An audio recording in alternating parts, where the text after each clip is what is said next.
It's time to start writing some Kotlin code. You'll be doing this inside a class called an activity. An activity is simply a single screen in an app. So for example, the login screen in your app would be one activity. This activity class is responsible for providing the window in which you can place your user interface. This is achieved with the setContentView function, which you'll be using shortly. Now, although the role of an Android activity is gradually changing in recent times, for now, let's just say it presents an app screen. In order to access views from the XML file inside an Android activity, you'll be using a feature called view binding. This generates a class for the XML layout file with a member to represent each view. You'll learn more about classes in the next episode, but for now, just see class as a blueprint for something, in this case, a blueprint of the view in Kotlin code. Previously, this will be achieved with the findViewById function. A function in Kotlin is simply an action, so the action here is to find a view by its ID. But using view binding has some advantages. For instance, you can't access a view that does not exist because the binding instance creates direct references to the views in the XML file. Secondly, the view's data type would always be the correct one because the binding object always has the same type as the view they reference in the XML layout file. If you used findViewById function, you'd have to create each view's instance manually, just like the button example in the slide. And sometimes you might pass the wrong type or try to access a view that does not exist. Now, I know. Sometimes might sound a bit strange to you, but not to worry. You'll learn more about classes and functions in the next episode. To use view binding, you have to enable it in the build.gradle file. Unfold the Gradle script section in the project panel. Then open up the build.gradle file for the app module you're working in, and emphasis on the word app. Inside this file, you can see the various configurations for the app.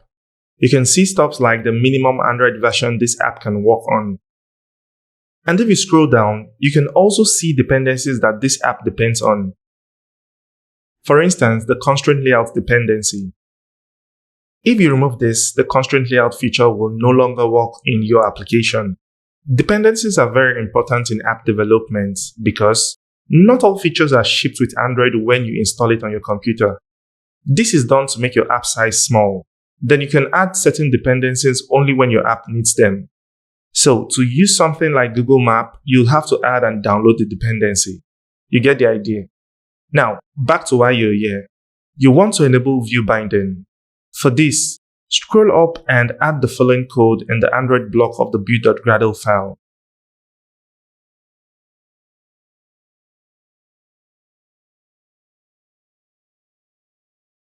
This will enable view binding in the application, and this means that every layout file will have a binding class generated for it.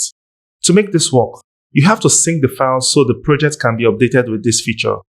Look at the top of the screen. You'll see a notification telling you that you need to sync this project. Go ahead and click on the Sync Now button. This downloads the view binding dependency and builds the project with the updated feature. Now that you have view binding set up, you can close this file and open up mainactivity.kotlin file. To use view binding to access the layout and the views in it, you need to first create a variable to store the generated binding class. Let's do that now. Enter the following code.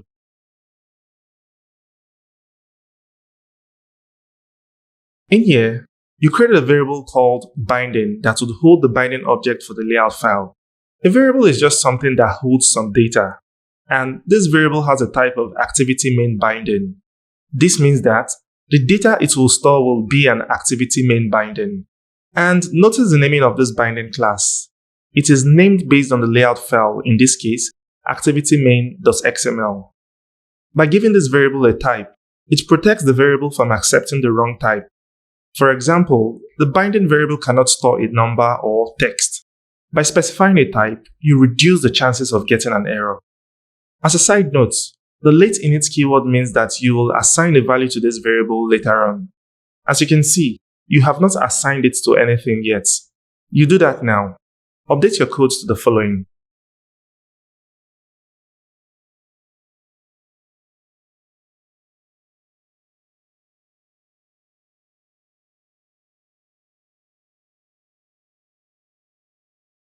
First, you assign the binding variable to activity main_binding.inflate. The inflate method converts the XML file into its corresponding view object, which can be used in your Kotlin code. Now, with this, the binding variable now stores the view of the layout file of the activity. Next, you access the root view of the layout using binding.root, and then assign it to a variable called view. In this case, the root view would be the constraint layout. You use val instead of var because you're not going to be reassigning this variable to something else down the line. So you're telling Kotlin that this value stored here is final. Finally, you set the content view of this activity to the view variable. This means that this activity will display the constraint layout and all its children like before, but this time around using the view binding feature. Run the app to try it out.